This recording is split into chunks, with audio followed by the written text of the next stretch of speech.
Hey guys, thank you for joining me in the studio. I'm in New Zealand. I'm on COVID-19 lockdown at the moment. Somebody said that they thought it was sort of like the earth telling everybody to go to their room and think about what they'd done, which I thought was a kind of nice way of putting it. As painters, it's not quite such a big deal for us to be told to go to our room because we actually love going to our rooms. Remember when I was a child, if I'd done anything wrong, then there was very little point sending me to my room because I was like, yes, I get to go play or make a plane or do a drawing, not have to do any jobs. So, you know, as painters we can really enjoy this quiet time and do something creative with it. Yeah, we're stuck at home, and what better way to pass the time than to do a little painting? What I wanted to do was take you to a place where I would like to go for a walk right now. It's in Glenorchy in the bottom of the South Island. Beautiful little village on the edge of Lake Wakatipu. In fact, let's go to the map and see where it is. It's the bottom of New Zealand, so let's zoom in there. And there's Lake Wakatipu. And Queenstown, very popular tourist destination. And if you drive along the lake here, you get to beautiful little Glenorchy. Very small little settlement, as you can see. And right where that red marker is, see this river coming down here.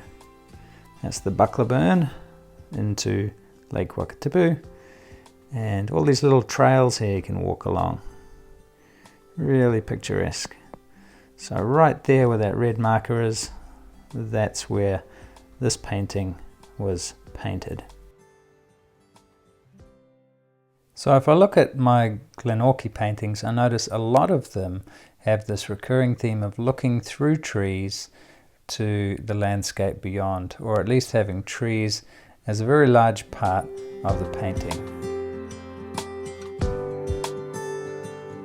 Now, a big part of the success of this painting is the treatment of the edges. You'll see a lot of variety in the edges. So very soft edges here, contrast with the sharp edges of the trunks. And even where you might want to continue a sharp edge, I've said, no, I'm going to soften it off so it disappears there. Same story here, sharp edge, coming to the edge of the painting where you don't want to draw attention, softening it off, putting it into some soft clouds, so you get that nice variety in edge. If this was all just hard edge, it would not only draw the attention to the corner here, but it would also lose a chance to increase the amount of variety in the painting. And a lot of paintings that you look up, if you look up on Google right now, painting path through the trees, you'll see dozens of paintings that look like this. Trees lined up like they were planted, and basically a highway, a super highway going through the trees. Not really a path that you want to walk down. It looks like a hard slog. It's just a long way and everything's the same. It's not really interesting. So the more curve and variety I can put into this scene, the better. That's what I'm interested in painting, as a scene that I'm interested in walking through. One of the major things I did here was to take this curve of this drive and make it even more S-curvy. All right, does this now.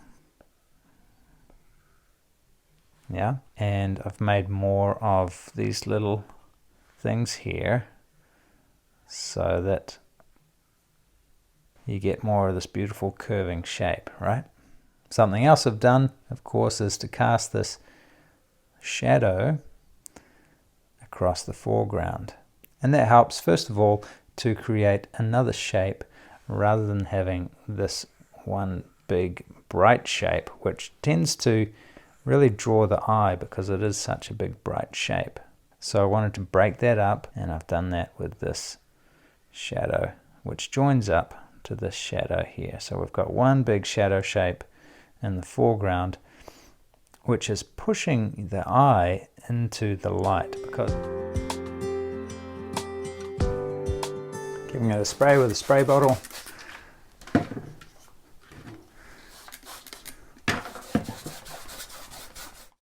When I'm teaching, I normally teach to do that because it's great to have a process to fall back on if you lose your way. So what I'm trying to do here is look at the shapes in the tree that I can see. It's just squint down, have a look at those big shapes of light that I can see, like this one here, and try and make a nice painterly shape of that.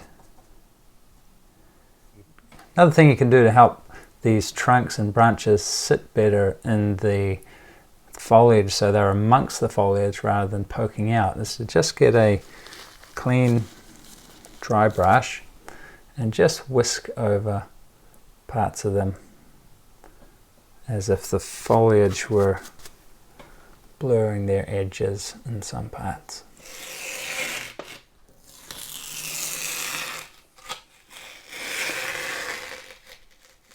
Ta-da!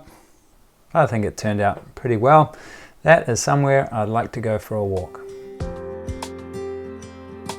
Of course, this isn't the only way to paint this painting. There's a million or more different ways that you could approach it. Just looking at this painting now, I'm thinking, well, that's a lot of green.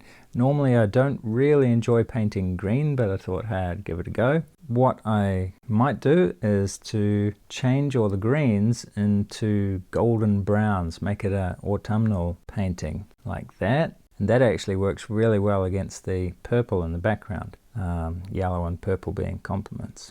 Then I might want to throw some more paint around, or really smush this thing up and repaint some parts of it, splatter paint on, just have fun with it, paint it with a roller or a toothbrush, or even paint it with tiny little brushes. You could paint it and try and see just how realistic you could make it. Totally up to you how you paint it. This was just one approach, and it's a very enjoyable way to paint. So any way you do it, I hope you enjoy it and have fun. So I hope you enjoyed that little preview of the lesson, and I hope you'll join me for the full lesson. As I said, what better time than a pandemic lockdown to get a little painting done.